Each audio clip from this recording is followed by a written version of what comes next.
Welcome to Just Break Up, the podcast about love, heartbreak, and all the relationship advice you don't want to hear. My name is Sierra DeMulder. And I'm Sam Blackwell. And today we're going to answer a letter from somebody who is feeling the pregnancy blues. But before we begin, we just want to give you our Surgeon General's warning, which is that Sierra and I are not licensed mental health practitioners. No, we are not professionals. We are not trained in this. We're just here to offer our humble musings. Why are you laughing at me? You're just like really this so slow. Yeah, we can't even read our own scripts right. So please take our advice as you see fit. We're just here to offer our humble musings to hopefully shed some understanding and maybe some laughs about the incredibly rewarding but mostly confusing experience that is love. Perfect. Also, we don't read our own scripts, friends. We gave up on that. It might be easier Years for us ago. to actually read from them, but we just rely on the I read from them in my brain.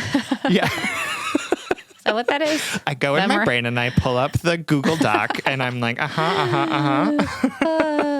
If you're tuning in this week, you are in luck because Sam and I are in capital M moods. Oh, yes, we are Spicy. feeling spicy. That's a good word for it. Yeah. All right. We're going to get directly into our letter today. Our letter comes from not so yummy mummy to be, whose pronouns are she, her, who is writing from hormonal hell, which I don't know if you feel like you can relate, Sierra, but I own a condominium there. A timeshare you just go and visit sometimes. Yeah, no, I All just right. live there.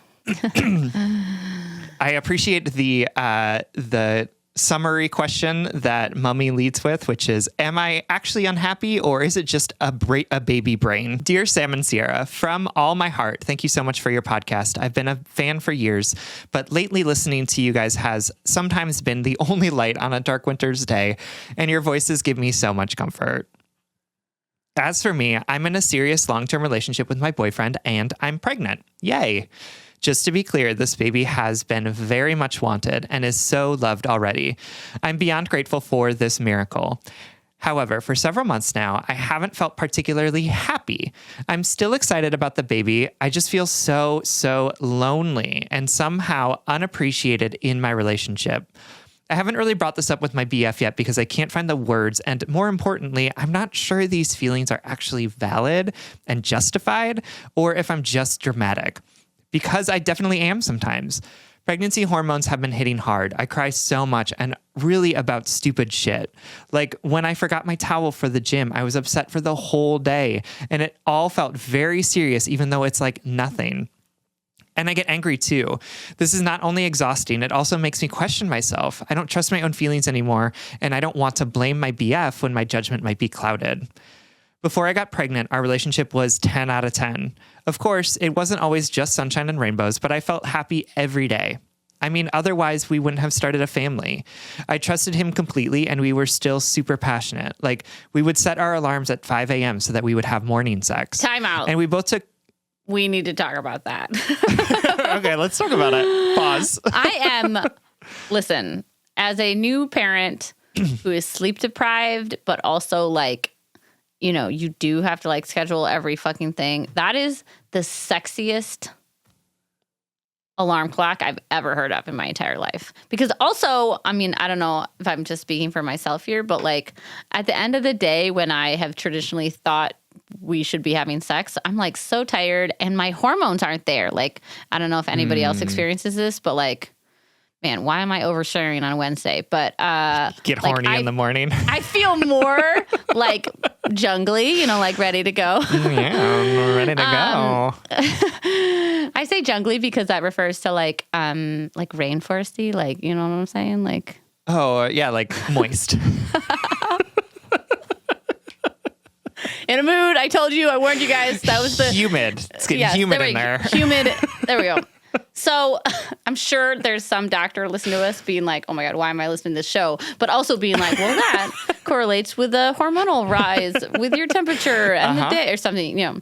Anyway, so at nighttime, sure. I'm like, yeah, okay, cool. But man, you catch me first thing in the morning. Okay. I've overshared. Let's continue this. I'm with you. I like morning sex too. I don't like morning sex at 5 a.m. though, because like I am not a pleasant person to be around at 5 a.m. But I love that for you two, and I'm glad that it was working. Sounds like it's maybe not working as well right now, but that's it just makes sense that like 5 a.m. is like when some things can only happen at that time, you know? Like I can only have a peace and quiet at 5 a.m. Let me ruin it by having sex. Anyway. Just like want to be sleeping at 5 a.m. Yes, totally. All right. Getting back to the letter. So they're waking up at 5 a.m. to have sex, and we both took care to spend some time apart too and hang out with our separate friend groups. So it all felt very well balanced to me. Now our whole dynamic has changed, and I always seem to get the short end of the stick. We and most of my friends used to share the same lifestyle that doesn't really work for pregnancy. There were lots of glamorous parties, exotic restaurants, and fun adventures like theme and water parks. There hasn't really been a replacement, though. All I seem to do nowadays is have cozy nights in with Netflix and pizza. At first, I didn't mind because I was so nauseous and tired all the time, but now I'm getting bored with it. My friends still do all those things that I mentioned without me. Of course, I don't expect them to miss out on all the fun just because I'm pregnant. So whenever they feel like movie or game night, I'm here, which is maybe twice a month while we just used to meet twice a week before. None of them have kids, so they aren't particularly interested in my pregnancy either. By now, I don't get invited when we hang out, even if it's not drinking. So this has left a huge gap in my life, which I just can't fill with yoga, books, or the other stuff I'm still able to do. I found some other girls in my area who are also pregnant, but they aren't my friends yet. Naturally, my BF still spends time with his friends, and he absolutely should do that. But whenever he leaves me for another night by myself, I just get so sad. The thing is, we hardly have proper dates anymore. When he's not out, he's content to just sit on the couch with me and have an early night. I've hardly seen him in anything but sweatpants lately. And how can I complain about that when none of my clothes fit me anymore and I'm wearing maternity leggings most of the time? So how can I expect him to dress nice for me when I'm no better? When I suggest that we go out, he's always like, and do what? You can't do anything. Which is true. I can't do any of the stuff we used to do, like wineries or sushi. And the pregnancy-friendly activities I suggest he doesn't enjoy. So I basically feel like he doesn't make an effort and is taking me for granted. I don't care about presents and stuff. It's more about the gestures. He usually gets me something like a weekend trip or a cool activity for Christmas. And we don't do gifts on Valentine's Day, but he always invites me for a nice dinner. This year, absolutely nothing. I haven't told him how I feel about this because he's going to ask me what he should do instead, and I wouldn't know what to say. I don't want to force him to go to the Indian restaurant I'm craving because he hates Indian food, and I want both of us to have a good time. I don't want him to go for a romantic walk with me because it's freezing outside. To be fair, he is also doing some nice stuff. He asks me how I'm doing several times a day. He tells me I look beautiful with my growing belly. He cuddles me and kisses me. So he is still showing me his appreciation, and he probably can't think of a better way to do this right now, but I still feel neglected. We also have much less sex, and it's not because I'm tired.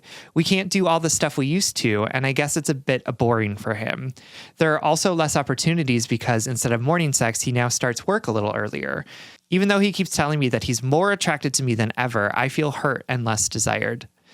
The other thing is he takes zero interest in my pregnancy. I heard most men are like that, and I know it will change once the baby is here. But it adds to the feeling of loneliness. Like I said, my friends are not interested either, and when I talk to him about stuff that's going on in my body and my mind, I can tell that he's bored. It's different when I'm in pain, of course. When he felt the baby kick for the first time, I hardly got a reaction from him. I just went to the bathroom because this literally made me cry, and I didn't want him to see because, as I said, I'm crying all the time and it's not helping the mood. I've had to do most of the baby prep stuff by myself so far because he gets super annoyed when I want to pick out stuff for the nursery, etc. He tells me to just get whatever I want. When I give him a specific task, he does it right away, but it's always me who has to research and decide what tasks need to be done in the first place. As a first-time mom, this feels very overwhelming to me. Sometimes, and I know how horrible this sounds, it literally feels like he tricked me into having a baby, and now I have to bear the consequences and responsibility of it by myself. I am sure that lots of people relate to that sentence. I don't think it sounds that bad, honestly. Of course, I also wanted this baby, but he was ready years before me and always told me how badly he wanted this. So I expected some more enthusiasm when it finally happened. Again, it's not all bad. It's also hard to paint a fair picture in this letter because I can only tell my side of the story, and I'm very emotional. So here are some things that he does do. He's doing everything he can to make sure I can keep my career as a mother. We moved to a new baby-friendly apartment. He did most of that by himself. He comes to every doctor's appointment. He buys all the food I'm craving. He gives me lots of compliments. Also, I guess I'm not the easiest girlfriend nowadays. I have these terrible mood swings. I'm clingy, and the worst part is whenever I feel hurt by his behavior, I tend to give him the cold shoulder and pout. I could probably have an open conversation instead, but 1, I know I'm going to cry. 2, I don't know what I want. How can I ask him to change his behavior when I can't give him an example of how I expect him to act instead? 3, maybe I'm just hormonal and overreacting. To sum it up, I feel like I need my BF so much right now, and he's giving me less than ever. But how can I trust my feelings on this? Thank you so much if you decide to answer this. I love you guys. Oh, we love you so much. Thank you for trusting us with this letter, for writing in. I am super grateful to answer it. First off, like, congrats on this wanted and exciting pregnancy.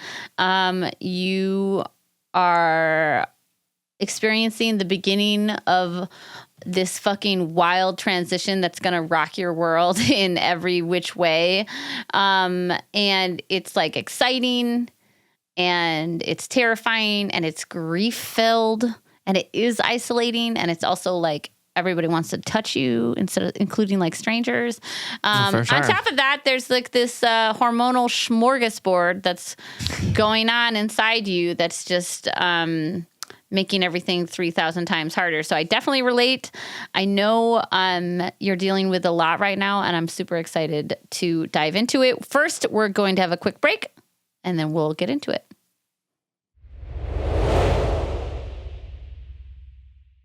All right, everyone. Welcome back. So want to just say to you, Yummy Mummy, reiterate everything that Sierra said about how challenging and exciting this time in your life is. And I just want to say that a lot of the things that you talked about in your letter don't feel irrational to me as somebody who is not currently in this moment flooded with pregnancy hormones. There's a lot in it that sounds really frustrating, and a lot of places where it sounds like your partner could be doing something different to help, if not sort of meet your every need, at least, do a little bit more flexing and bending in a time when your whole life and your whole body has been thrown into a different way of being and existing. So want to just like start with that to make sure that we're doing the work to say, you're not being crazy, right? You're not being a crazy pregnant lady. You are expressing some very legitimate concerns and feelings about how your relationship is shifting because of this big transition that you both are going through. Yes. And I'm going to start out with a little rant about pregnancy. I love it. Pregnancy is hard. It is so hard. And what? Really? It's not like the best time of life? You're not like glowing all the time and just like so excited about being a parent? This is my least favorite thing about pregnancy, other than puking every day for 8 weeks straight. Sure. No exaggeration on that one. I was present for parts of it. Just for the folks keeping track at home. It is so romanticized, and my least favorite part of pregnancy was like people would be like, so how you feeling? And then I'd be like, oh man, I'm so uncomfortable. I can't sleep. I wake myself up because of the acid reflux vomit in my mouth in the middle of the night. Ugh. I've got this rash. I've got this. And nobody wants to hear that. They want to see you're like, oh, good. I would be like, I'd be like, oh man, I'm really hard. Or this is really hard. I'm feeling really gross. Sexual. Sam made a face at that one. Anyway. Really hard. Okay. Oh my God. It's moist, remember? Yeah. That's right. It's humid. It's rainforesty. Anyway, which is also true in pregnancy, let me tell you. Good to know. Everything's changing. Anyway, so nobody would want to hear how it actually is. And I feel like, this is just my own little gander, but I feel like pregnancy is romanticized in our culture as a way to further dehumanize and disempower and delegitimize the experiences of people who can have babies. Because if we're cute and angelic and glowing and fragile, we are not these entities that go through intense physical changes and labor to create life, and pain. Literally. You know, like, another thing that was really frustrating is that I had like a really traumatizing birth experience, and all I heard was like, oh, well, it was all for this good cause, or it's all for this, you know, or like, I mean, that's all I heard from my family members, you know, and I had to finally unpack it with a birth trauma specialist therapist who told me, like, it can be all of those things at once. Again, our culture's inability to hold nuance and to have more than one thing be true at the same time. Like, yes, would I do that all over again to get my daughter here earthside safely? Yes. And also, it was horrible and traumatic, and I would have it done any other way if I could, you know? For sure. Absolutely. And it's also like, there's the trope of like the crazy pregnant person too, right? Like, oh, you're just being hormonal, right? Like the thing that you're concerned about isn't, oh, you're crying again. Okay. Must be the hormones, right? Where it's like, we totally discredit pregnant people's experiences because we're like, oh, your body's just filled with hormones. And it's like, yes, absolutely. Their bodies are filled with hormones, which means that like all of their emotions are heightened. Yes. And it doesn't mean they're crazy. It means that they're like paying a lot of attention to things that are like upsetting them in this moment. Totally. And what we can be doing, instead of being like, oh, you're just hormonal, is instead be like, okay, well, what might be helpful in this moment, right? Like, as opposed to like, you're crazy, shut up. It'd be like, oh, it must be really hard to be feeling this intensely all the time. How can I help? And the physical toll of it too, like the way we have angelicized, I don't know if that's a word, but I'm just going to use it. Pregnant women. It's great. You know, and everything's like flowery and, you know, like cute little, like all maternity dresses are like Little House on the Prairie. You know what I mean? It dismisses, which I loved and wore, but it dismisses what pregnancy really takes. And, you know, for every cute little fucking flowery baby shit that you get thrown at, there is, you know, there is real physical pain and emotional labor, and it, to our letter writer, this is just all to say, this time is think of this time as a great transition, and with all transitions comes pain and growing pains and discomfort and loss and grief, and with all transitions comes like a what is it in stores where they take stock of everything? An inventory. There we go. There it is. With all transitions comes an inventory of your life. Like, what's going on? And what do I need more of? What do I need less of? Like, your life is going to look different like this. And I don't say that to like trivialize what you brought up. This is really complicated and really nuanced.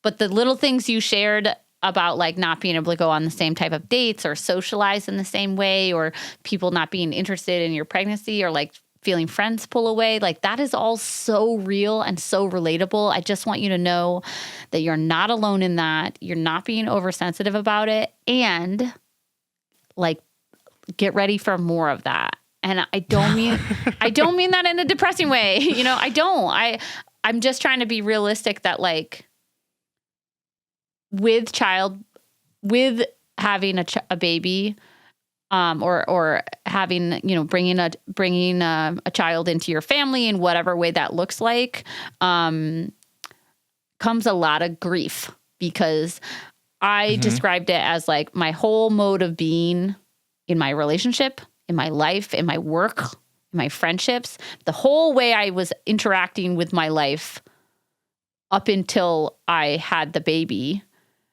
was no longer functional. I can't act the same.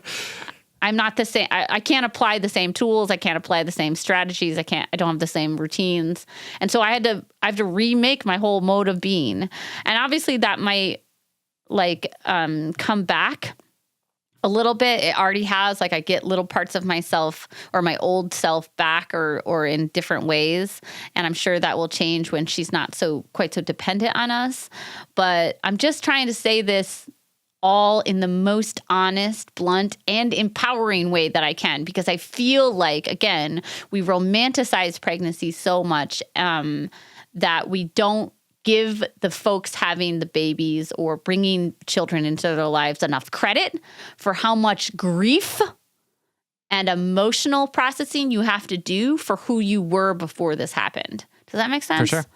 No, absolutely. I mean, this is like one of the biggest changes that I can think of that is so incredibly disruptive to the way that things used to be, because it changes everything. It changes your relationship. It changes your social life. It changes your work life. It changes your body, right? It's like everything about your entire life is changing in this moment. And I think Sierra's right that like, we're like, oh, but it's happening for a really good reason. Yes. And it's like, sure, absolutely. And I know you're excited about your baby, but it also fucking sucks that your friends aren't the same or aren't behaving the same way around you that they were.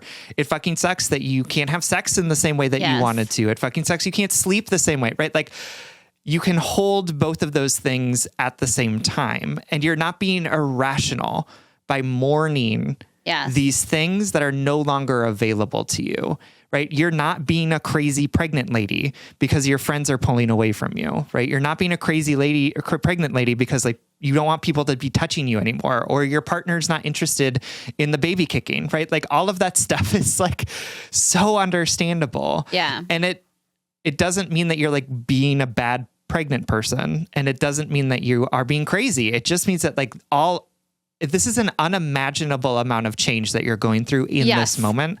And the idea that you could somehow manage it in a way where you're not crying or angry or mourning is impossible. Like that's not a possibility. So I want to say like exactly what Sierra said, which is like, all of this makes 100% sense to me. Of course, you're feeling all of these different ways. And of course, your partner is showing up in ways that are really helpful and supportive, and that's great. And of course, he's showing up in ways that aren't helpful and supportive, because also this is his first time having a pregnant partner, right? This is the first time he's experiencing this massive change. Of course, this change is like much more massive for you as the person who's carrying this baby, but like his life is also undergoing changes in this moment. And of course he's going to be bad at it, because we're always bad at things that we're doing for the first time. That is a great point, Sam. And I want to jump on that because I talked to my spouse a little bit before recording about this letter, because I knew she would connect to a couple things in it. And, you know, just so you know, Willow is among the other thousands of people listening to this nodding their head like, yes, this is all really real.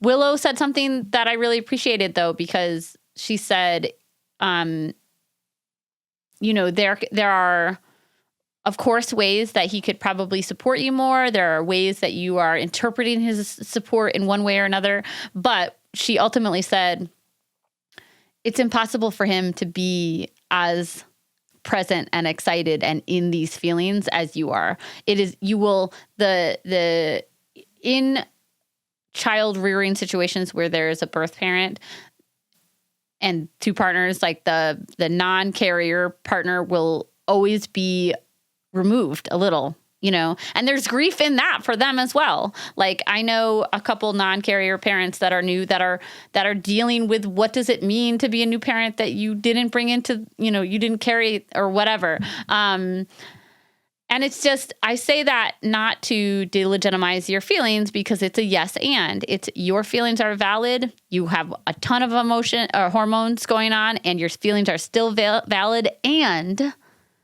he's never going to react the same way you do. I want to share something personal, and I almost like don't even want to share this because it's like personal to my relationship, but it is inconsequential. But I just want to share it because it's so similar. I remember Willow couldn't have wanted our daughter more. Willow was really supportive, really excited, but I remember feeling disappointed when she wouldn't react to a certain things that I was excited about, just like you, like the kicks, you know what I mean? She loved feeling temple kick in me, but she wouldn't react. I mean, like feeling your baby kick inside you is just such a surreal, personal fucking mind fuck that I don't think anybody else could ever imagine it. Do you know what I mean? Like, she was like, cute. And I was like, don't you understand? There's a life moving inside me. Isn't this the most amazing, romantic, heart, bittersweet, beautiful thing you've ever imagined? And she was like, yeah. And I was, and then I would do the thing that you're talking about where I would go cry in the bathroom because I felt like pregnancy is also this thing where you feel no one is ever more interested in a pregnant woman, but no one ever wants to know what a pregnant woman is actually thinking. Like, everybody wants to buy you things and ask you, touch your belly or whatever. Our family was so lovely and supportive, and they really wanted to celebrate our pregnancy, but nobody wanted to hear me vomiting every morning. I mean, nobody wanted to look at my swollen feet or hear about how I haven't been able to sit on the couch or in the chair comfortably for 4 months or whatever. I probably am getting into the whining territory here, but I just, a huge thing I had to deal with in being pregnant and childbirth was like how fucking hard it was, and how I have been told my whole life that it is the most like beautiful, quote, feminine, like, not fragile, but like this elegant thing, even thinking about like how Instagram like paints pregnancy announcements and, beautiful twinkling piano music, when I'm over here like, I can't breathe. Yes. Like, it was the hardest thing I've ever physically done. And my whole life, it had been painted to me as something more delicate than that. And that dissonance was like really frustrating to me when I was pregnant and with an early newborn. Okay, getting a little bit more on track. Going back to your relationship and to like what Willow said, your relationship will and is constantly changing. It will look different, especially in those first few months. Your relationship will be required to adapt to extreme circumstances, and therefore it is impossible for it to stay the same. So if you can, immediately start grieving that in a healthy way, right? Mourn the beautiful relationship you had before and be like, of course my relationship is changing. Of course it is. It's adapting so that it can survive. It's evolving because it's having it has a lot more stress and logistics. And it's also probably deepening because you have this intensely stressful, intimate, beautiful, life-altering thing happening to you and your relationship. Like, for sure. Willow and I, we feel more in love, and we feel more stressed, and we feel more partnered, and we miss each other at the end of the day because like you can't spend time together in the same way. So we literally crawl into bed after we spent the whole day together and say like, oh, I missed you. You know what I mean? Well, and also like, whew, that's a lot of work, like again. No, that's so cute though. Yeah. So I just want to say that to you. I know I'm like ranting a lot, but like I was so grateful for this letter to get some of this out into the world, out of my brain. I want to say one more thing about your boyfriend. Like, all of your feelings are valid. It doesn't matter if they're triggered by hormones. And also, we know that our hormonal shifts make us more susceptible to spikes of feelings like anxiety, fear, loneliness, right? That doesn't mean you can't say to your boyfriend, I'm feeling really insecure right now. Man, these hormones are making me feel crazy. Time out for a second. Buckle up for postnatal hormones. Yeah. Jesus Christ. I did not see that coming. But I've gotten into the rhythm of saying to Willow, like, because of the weaning hormones I'm experiencing now, like, hey, just a heads up, I'm feeling really sensitive today. So if I say something that comes off wrong, I'm trying my best. I'm just dealing with a lot right now. I'm dealing with a lot in my body that is outside of my intellectual brain, right? So you can say to him, like, I need a little bit more patience now. I need a little bit more of affection. I need a little bit more reassurance right now because I'm just feeling like, clunky is how I felt and sensitive and isolated. And I also want to point out all the things that you said to us that your boyfriend is doing. You know, he's telling you he's so attracted to you right now. He's telling you that he loves you and he's excited. He's telling you that he wants to help you. So I just want to make sure that those hormonal gatekeepers in our minds aren't, like anxiety and fear and sensitivity, aren't misconstruing or like right sizing incorrectly, or I would say wrong sizing the things that he is doing for you, because to me, those are bids to you for your trust and your affection, saying, you know, like those are bids towards you. And you could respond to them, say, yes, I need more of this, right? And you better fucking go get that Indian food. It does not Go out matter for Indian food. if he doesn't like it. Get takeout. You know, learn a new way to get dates, to have dates. You know what I mean? Absolutely. You are literally carrying your baby. He can like stomach some Indian food. It's going to be fine. Just get the naan. It's bread, you know? Yeah, right. Absolutely. No, and I think that Sierra is absolutely right in that. And I also I think it might be helpful for you to do exactly what Sierra said, to talk about some of the feelings that you're experiencing, if not like pointing to the things that are triggering them and being like, you're doing something wrong, but instead being like, this is how I'm receiving this, right? Yeah. Like, this is what my hormone flooded brain is telling me. And I just I want to cry about it. And I just want to share this with you, right? Not that you're doing anything wrong or could be doing anything different.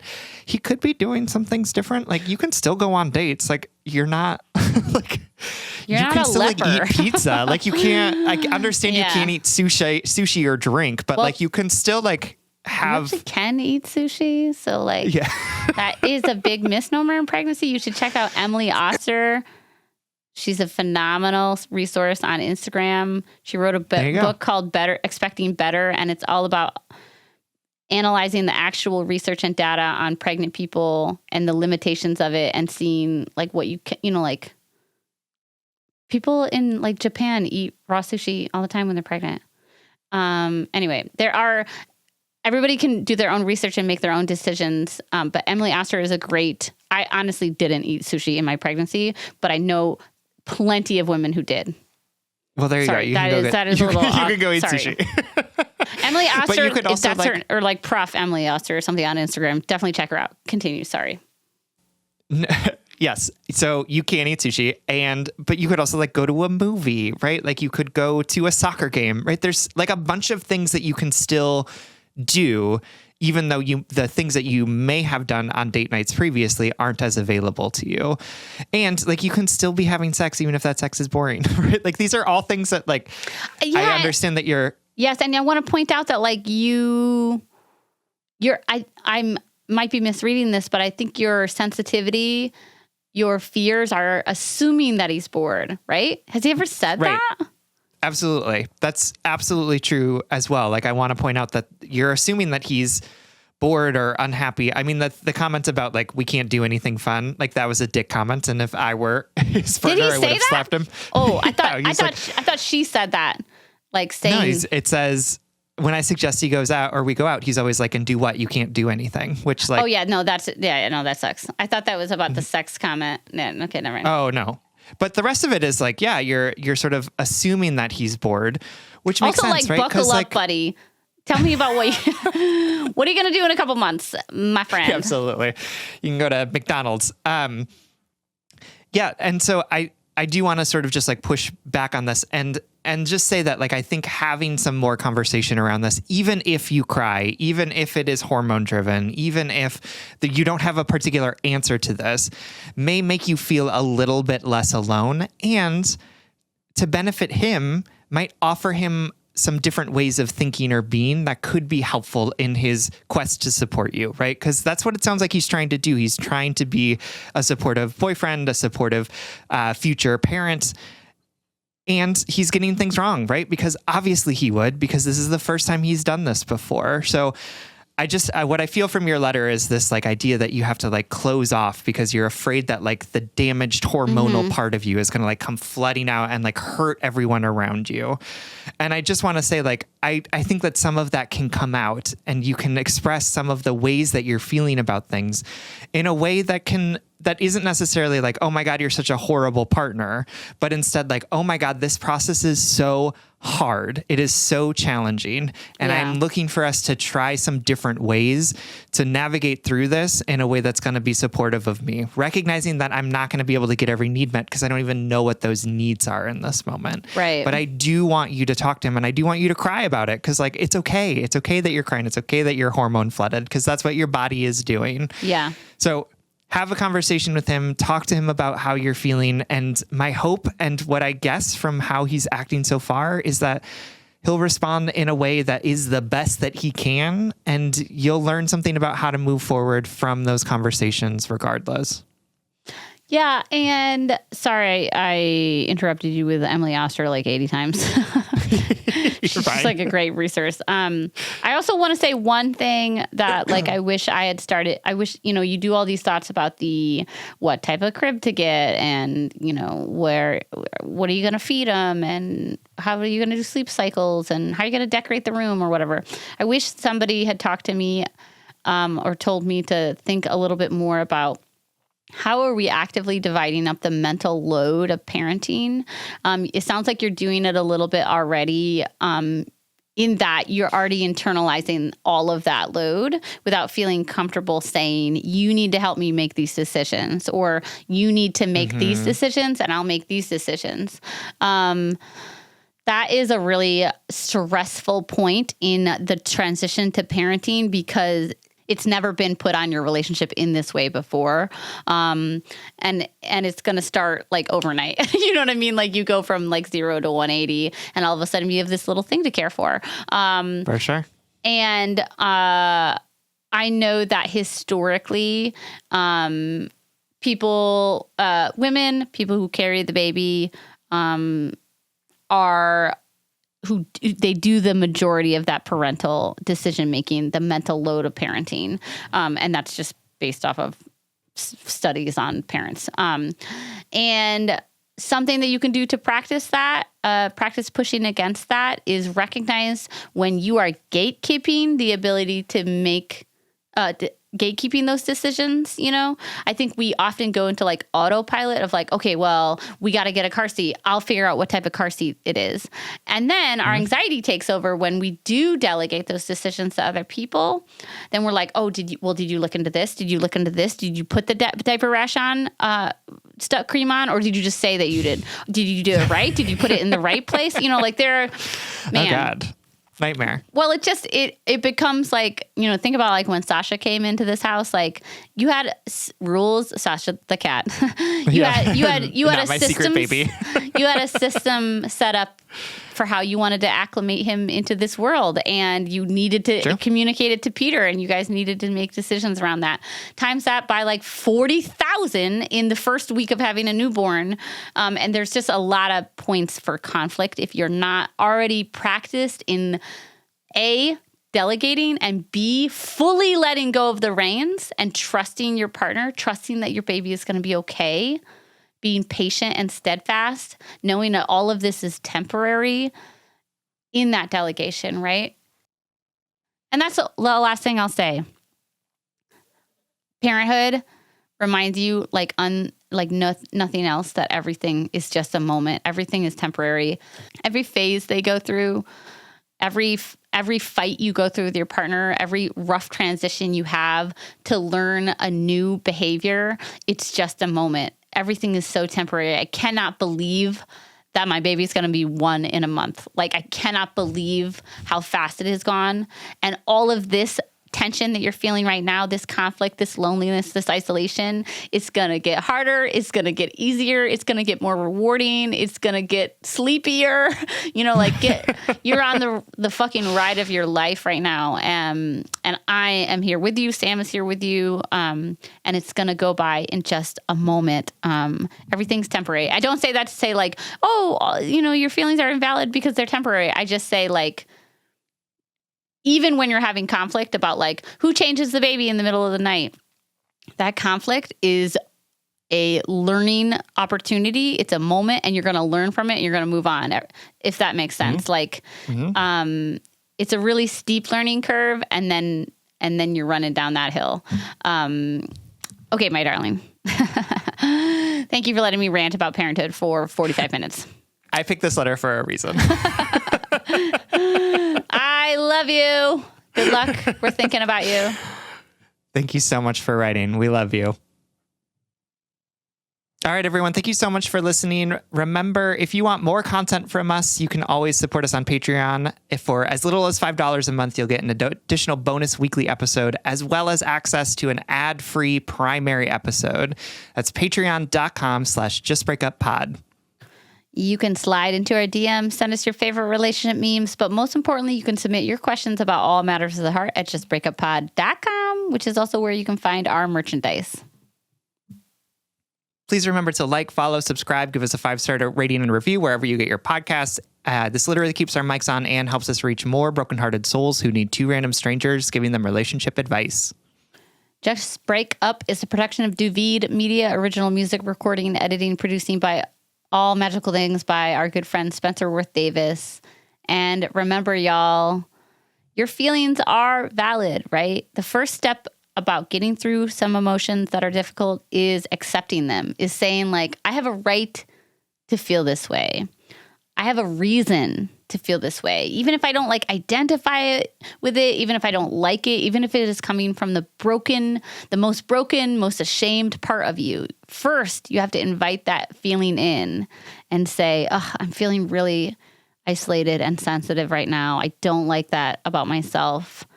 Then you can nurture it. Then you can apply boundaries to that emotion. Then you can apply the adult coping skills that we've learned. But first you have to invite that feeling in. And if all else fails, just break up.